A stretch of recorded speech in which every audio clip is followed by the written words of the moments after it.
5 tips to a fair proof marriage. Number 1 is don't get married. That is not it.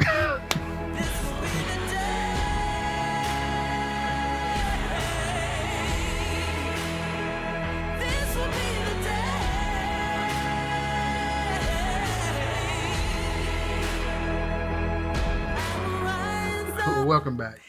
Welcome back to The Battle We Must Win. I'm Rodney and it's Tiffany Bustle. How do you affair-proof your marriage? Looking back, some things that we could have done. There should have been some signals there that we could have responded to or addressed at the time to keep things from getting way out of order. First thing that we want to talk about is make sure you're spending time with one another. Date nights, making it intentional to spend that one-on-one time with each other. With us, things kind of went off track because we vested too much of our time in other things and other people. I just don't feel like we took enough time for ourselves. Just kind of cohabitated. It wasn't a priority. It wasn't a priority. I believe we took each other for granted. Oh, she's gonna be there. Oh, he gonna be there. He ain't going nowhere. Remember that time you and I, we had probably about $10 to our name. We had a moment to get away. Went to the movies that night. Had a good movie. Spent maybe $2-3 at the movies total.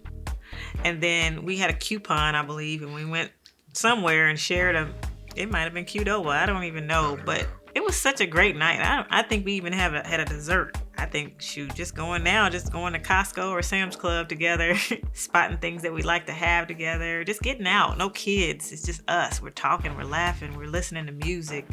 That's dating each other. It doesn't have to be some big to-do. Even those are nice as well. But just being intentional. Sometimes you hear about couples who they will every Friday night. This is what we do. You're making it happen.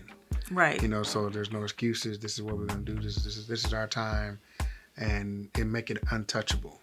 Yeah. So another thing that I would say that will help to affair-proof a marriage is, I'm gonna say, marriage retreats. Doing a lot to pour into and to learn about marriage. A group of us guys, we've been doing this fantasy football league for some years, and prior to the fantasy football league, a lot of us study, who we're gonna pick, who the top 10 this, who top 15 that, and so we want to be prepared for it. We pour into it, and I don't think people pour the same type of energy into the bettering of their marriage. With a car, you want to continually get tune-ups. You want to continually get oil changes, transmission fluid change.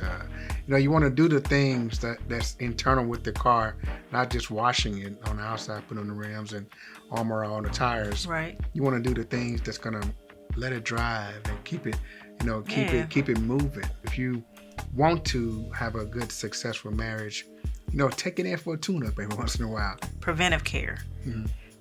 So when you get an oil change, you may not necessarily have problems with your car at that time. That's the motivation we should have in our marriage. In some ways, you're holding each other accountable. We're going through these things together. We're attending these things together. We're learning together. So that's good stuff. And to piggyback on that, so the third point could be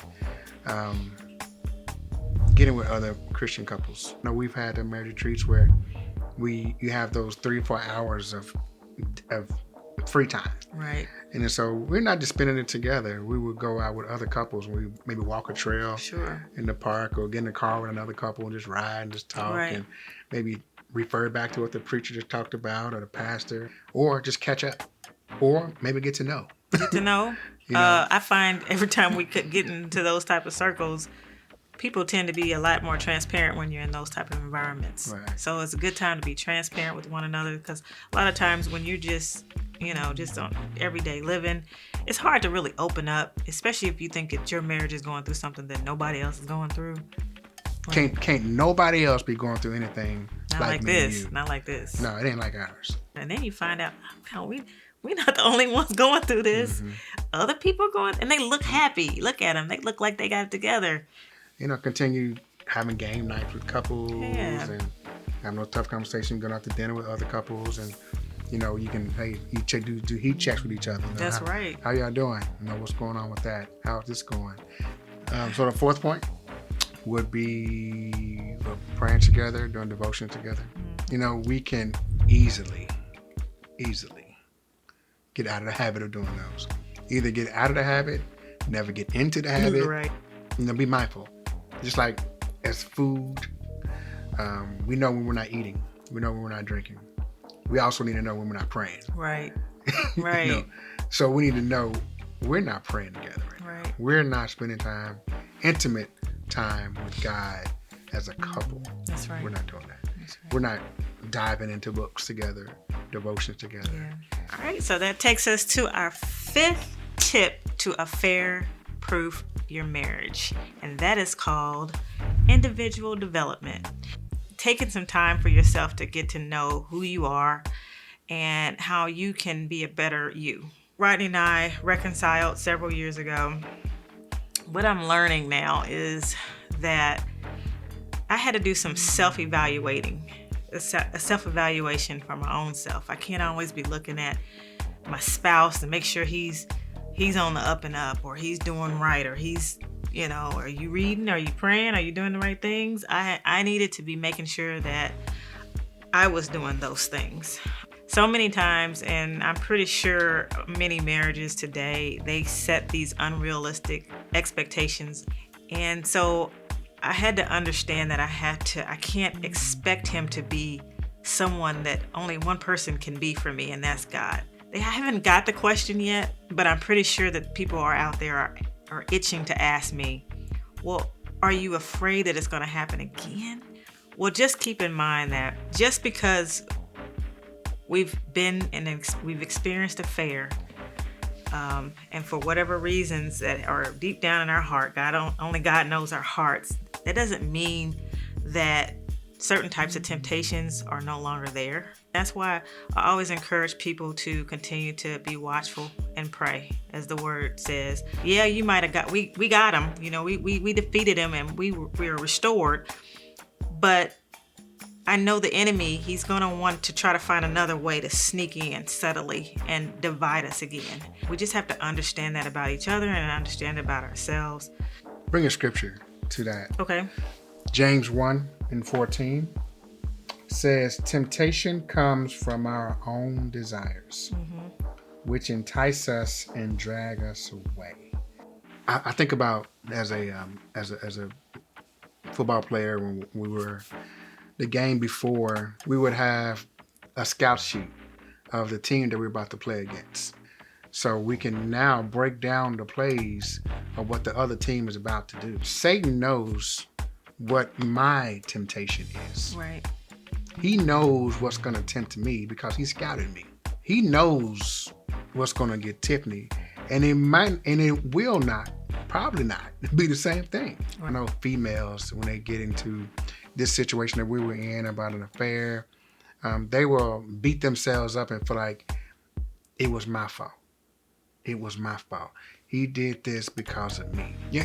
There are things that we can all do better. So you mentioned individual development. There are things that we can all grow in. But at the same time, we all have our own temptations that are drawing us away and making it difficult to walk this Christian life. If I know that I can't watch a particular show or listen to a particular song or go into a particular environment, I need to know that about myself just as well as Satan knows.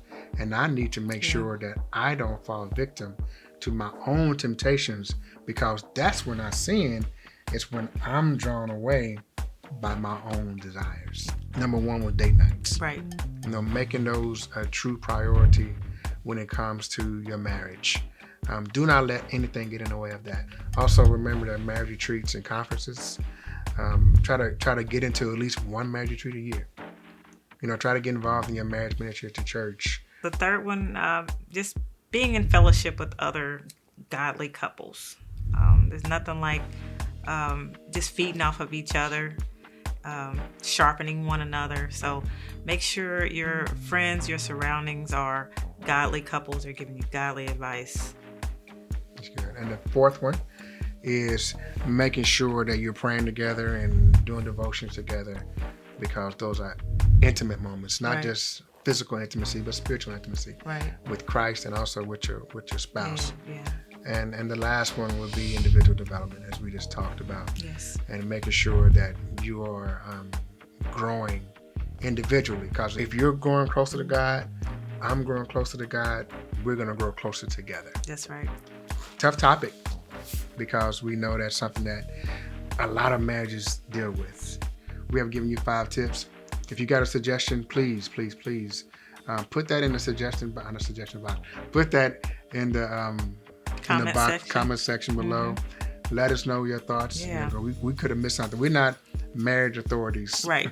But we just a married couple who wants to bless other marriages. Yeah. So please put in comments on there. Also, like our page and subscribe to our page. And also share if you like what you hear. Share what you heard, from us. And remember, we wrote a book, The Battle We Must Win. So this is the name of our page as well. It's the name of our book. And we would love for you to continue to be part of that community. Thank you so The much. Battle We Must Win. So yes. Thank you once again for joining us this week.